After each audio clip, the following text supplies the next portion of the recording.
In this video, you're going to discover why stretching and foam rolling give limited relief for iliotibial band syndrome or a tighter painful IT band, and strategies and exercises to give you lasting results.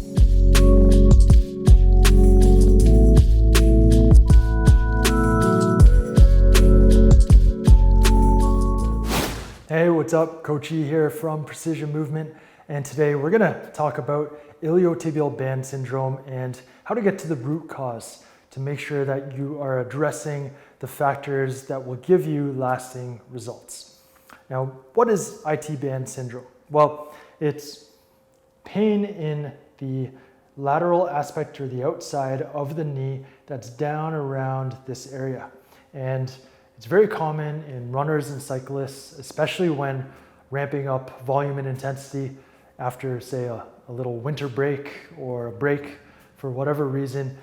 Jumping back in and going hard at it can often result in IT band syndrome, and it's one of the most common injuries in runners. So before we get into the exercises and the strategies, I'd like to quickly look at the anatomy just so that you understand all of the different structures that are involved with this issue. Here we have the BioDigital app, and shout out to BioDigital for making such a great app. It's so easy to use.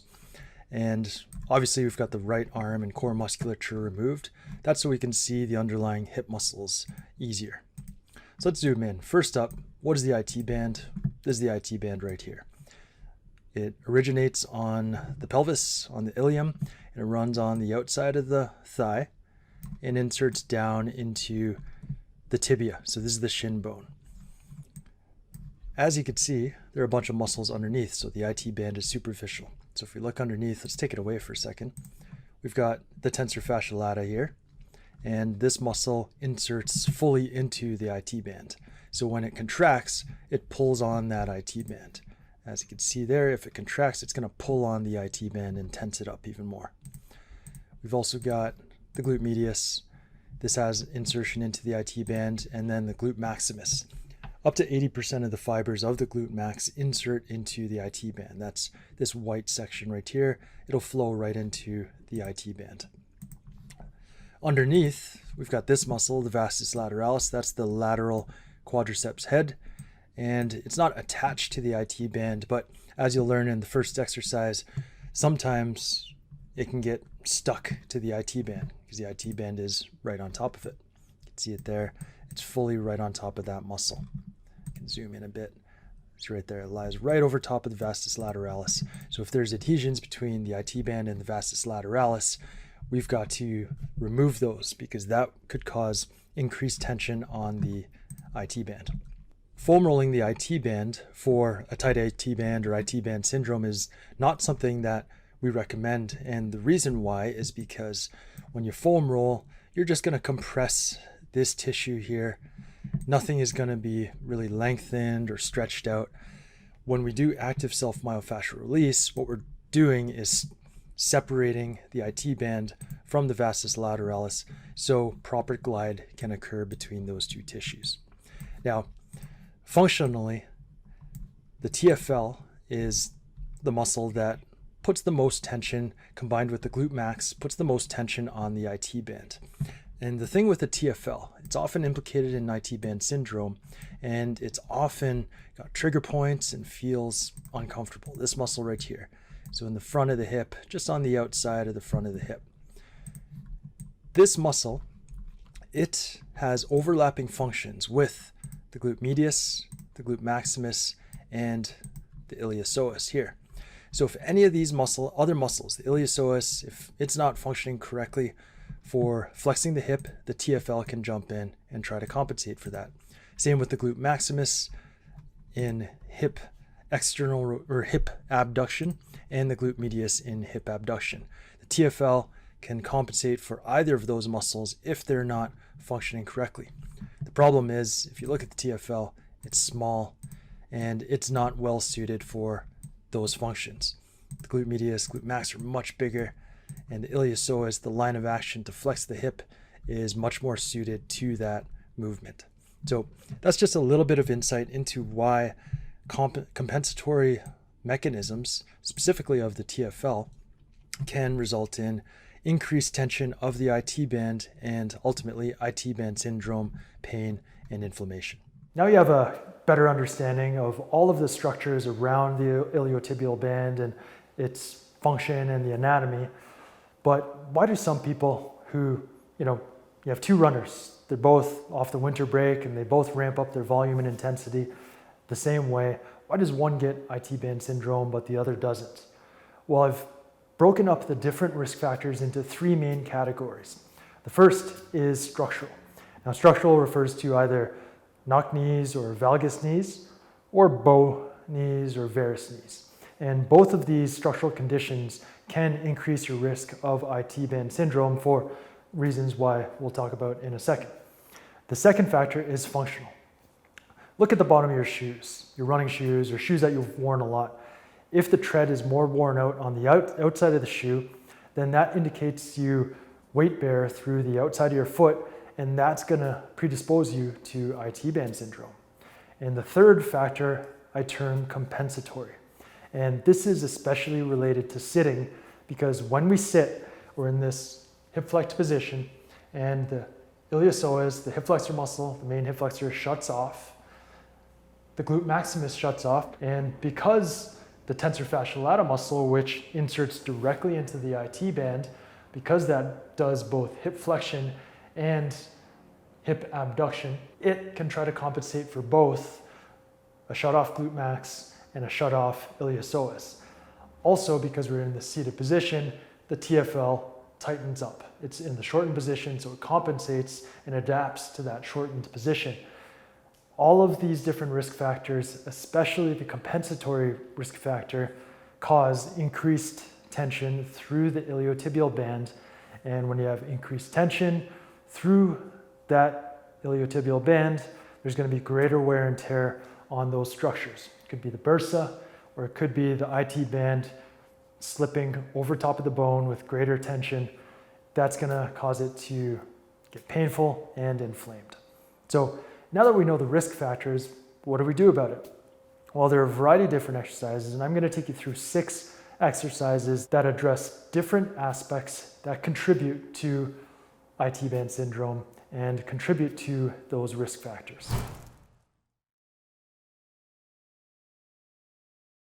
The first technique is active self-myofascial release, specifically trying to separate the IT band from the vastus lateralis. So if you go, remember the anatomy that I showed you, the IT band sits right on top of the vastus lateralis, which is the lateral quadriceps head.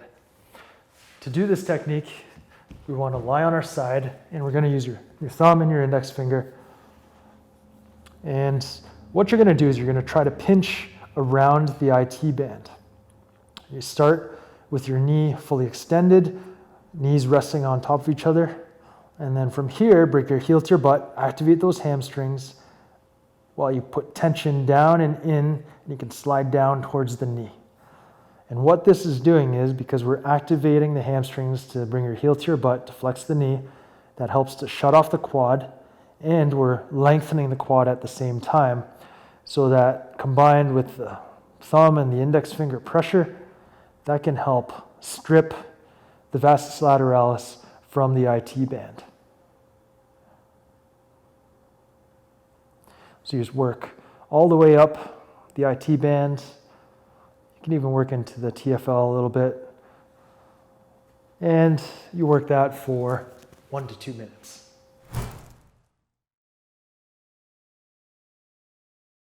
The second exercise for IT band syndrome I call the Slumpy Psoas Activator.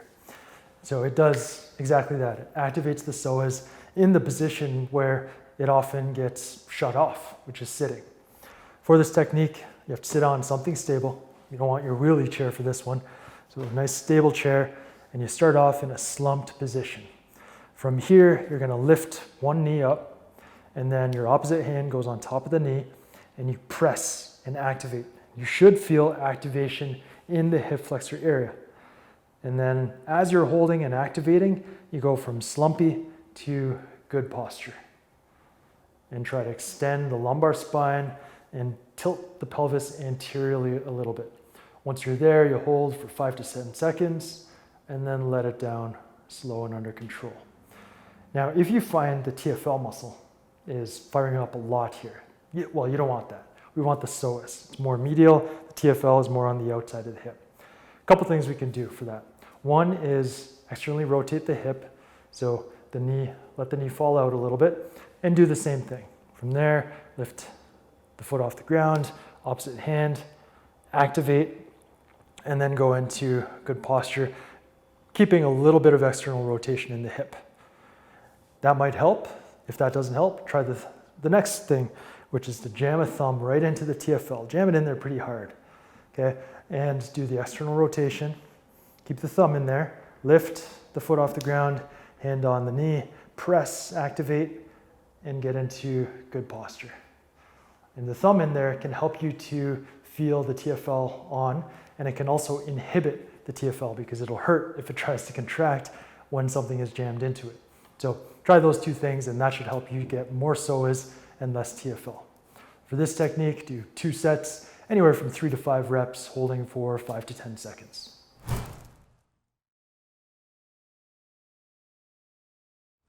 The third exercise addresses another compensatory mechanism. The IT band, as we saw, inserts into the lateral aspect of the knee, and when the knee is flexed, it can help with the movement of tibial external rotation.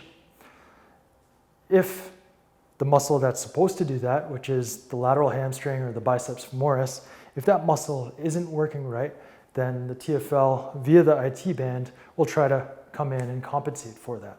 Well, again, we don't want that. So we're going to try to wake up that lateral hamstring to do this movement for us.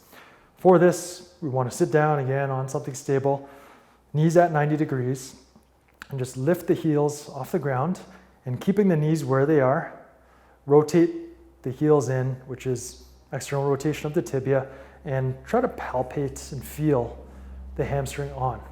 And from there, when you're rotated in, you want to pretend like you're sliding your heels to your butt, so you're activating the hamstrings by flexing the knee more, and then hold that activation for 5 to 10 seconds.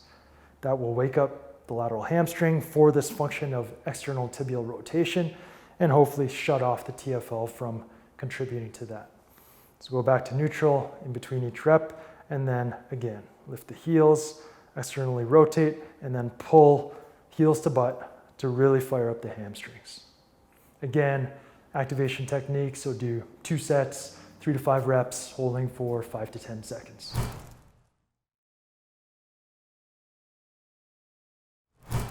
The fourth exercise is the monster band walk. And for this exercise, you will need a strength band, one of these loops, which are very common and very useful. We'll use it for this and the next exercise. And you got to know the really important cues for this. The first cue is put the band around the midfoot. And what this does is it helps you activate external rotation because it's trying to turn your toes in. You got to fight that. So you get external hip rotation, which is going to fire up glute max a little bit more. And then you go into a quarter squat. So don't stand straight up, but a quarter squat. And from there, you step out to the side and then in slowly. Control the foot, the trailing foot in. You do about 4 steps in one direction, 4 steps in the other direction, and that'll help to fire up the glute max, the glute medius, and hopefully shut off the tensor fasciae lata from overworking in this movement. Do 2 sets, anywhere from 4 to 6 steps in either direction.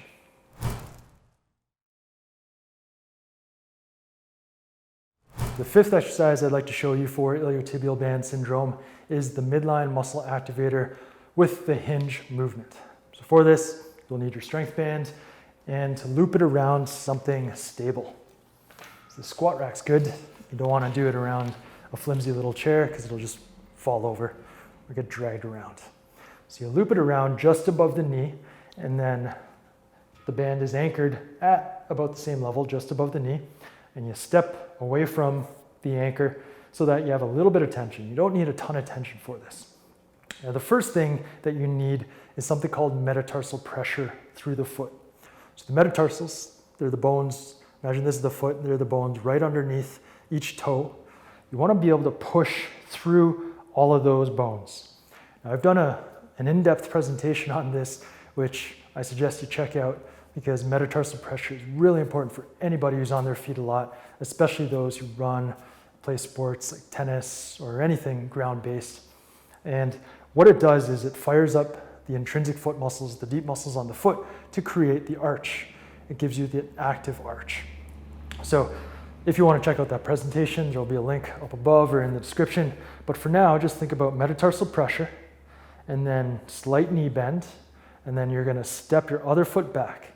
From here, we want to maintain alignment from the foot to the hip. So don't let the knee fall out. You got the metatarsal pressure. And then do a hip hinge with most of your weight up on the front foot here. So hip hinge, nice and slow, focused on metatarsal pressure and maintaining alignment from foot to hip. Nice and slow, like so. And what this exercise is going to do is activate the adductors and the internal rotators of the hip that will give you stability, and it will help to improve alignment. So whenever you're on one foot, you'll have better alignment and stability through the hip to hopefully take away from TFL overactivity and any uneven weight bearing due to instability in any of the muscles from the foot to the hip. For this exercise, 2 sets, anywhere from 3 to 5 repetitions will be good.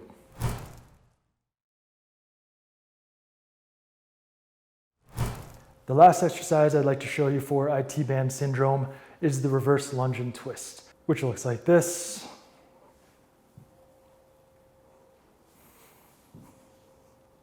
Now, there are a couple reasons why this exercise is beneficial for IT band syndrome. One is because we are going to lengthen the tensor fasciae lata when we rotate over. That puts a nice little stretch on this area, the tensor fasciae lata, which can decrease the force and the tension through the IT band. And 2, it's great for firing up the glute max and the glute med on the front foot. Again, use metatarsal pressure, and the key is staying nice and tall and maintaining alignment of the thigh over the foot. So we got that straight alignment right there again, just like in the midline muscle activator technique. For this, 2 sets, anywhere from 4 to 6 reps per side is great. So there we have 6 exercises to address different aspects of IT band syndrome. And I hope one or all of them are great, but I hope 1 or 2 are exercises that maybe you might not have come across yet that can ultimately give you lasting relief. Now, if you like these exercises and you want a little resource that has every exercise, reps, sets, and important form cues put together in a PDF, then click the link up above, or it'll be in the description down below or at the end of the video, to download a free cheat sheet that my team has put together. It's a PDF, a few pages, and it has everything that we've talked about, all the exercises that we've talked about, in one easy to follow resource. So you can check that out via the links around this video. That's it for IT band syndrome. Hope you learned something, and I hope it helps you, and I'd love to hear your results. So if you use this and you get relief, then let us know below. Make sure you like and subscribe for more videos like this. We'll be publishing videos regularly. And if you have any topics that you'd like me to cover in a future video, leave them down below in the comment section. Until next time, take care. Peace.